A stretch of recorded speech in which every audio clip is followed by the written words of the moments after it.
Elle a le vent en poupe. On peut même dire que le Mistral ne cesse de souffler en sa direction depuis de nombreux mois.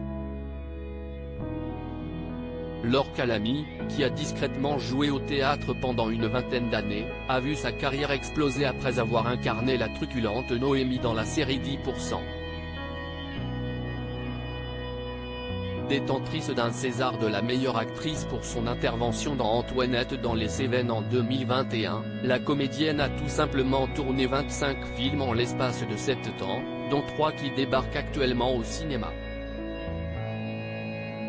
Tout plaqué quand elle est devenue majeure, et venir vivre en la capitale dans l'espoir de devenir actrice, était donc la meilleure des idées. Adolescente discrète, Laure Calamy avait eu une véritable révélation. Un cours de théâtre, se souvient-elle dans les colonnes du magazine Madame Figaro. Je n'y étais allée qu'une fois, mais ça m'avait tellement plu. J'étais heureuse. Il aura fallu qu'elle se montre patiente avant de devenir l'un des visages les plus présents du cinéma français.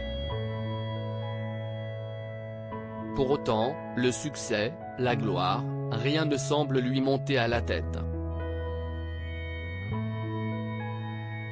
Elle mène, au contraire, un quotidien très modeste, sans eau ni lumière, dans son Mazet des Cévennes, avec son compagnon, guide de montagne de profession. Pas étonnant qu'elle ait autant cartonné dans le long métrage signé Caroline Vignal.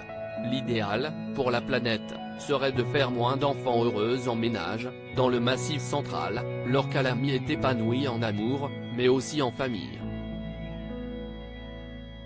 Si elle ne souhaite pas avoir d'enfants, et souhaiterait qu'on fasse cesser cette injonction aux femmes, elle adore ceux des autres et particulièrement son beau-fils et son filleul. Les enfants, quand vous êtes avec eux, s'y est une bulle, un shoot de ludisme, de temps présent, raconte la comédienne, 47 ans. Où vous oubliez justement que l'idéal, pour la planète, serait de faire moins d'enfants. Retrouvez l'interview intégrale de Laure Calamy dans le magazine Madame Figaro du 25 novembre 2022.